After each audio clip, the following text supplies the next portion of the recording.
So I'm Emily Campbell, I'm Director of Design at the RSA, which is an 18th century society, which for most of its 250-year-old history could construe arts, manufactures and commerce as the best framework for social progress. It is the Royal Society's encouragement of arts, manufactures and commerce, enterprise and so on, gave it an unequivocal and enduring relationship with design.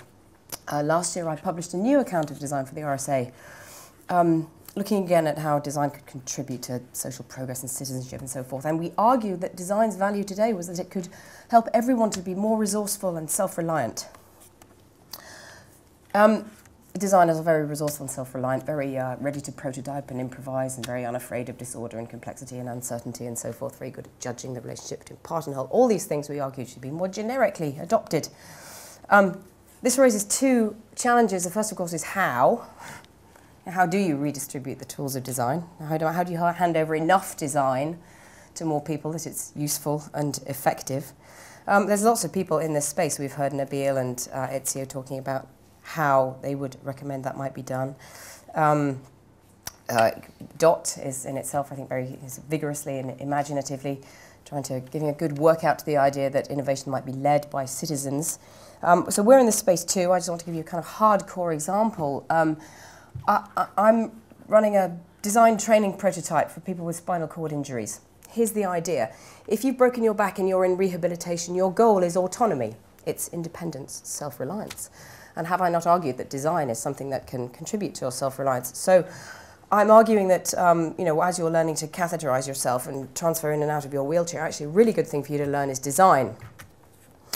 Actually, Jeremy kind of beat me to it on the prepositional move from designing for disabled people to designing with disabled people. So actually, what I'm after, I'm going straight to the idea that disabled people do some design for themselves.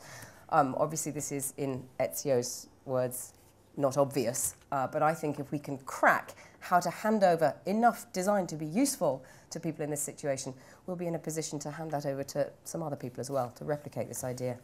The second challenge raised by my thesis that design increases people's resourcefulness and self-reliance is just really about design itself. We've moved from the idea that design is done by designers and manifest in things and environments to a situation where design is collaborative and design is not manifest in things, has no physical form necessarily.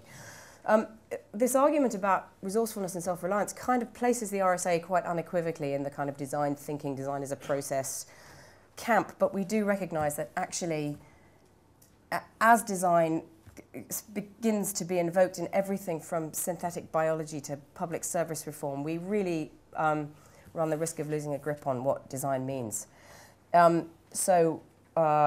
Really what I'm trying to do is, with the program that I'm running, which is Thoughts and Debates and Publishing and Education and a National Student Design Awards program and many other things, is really to inquire how design should be used and paid for and taught and explained today.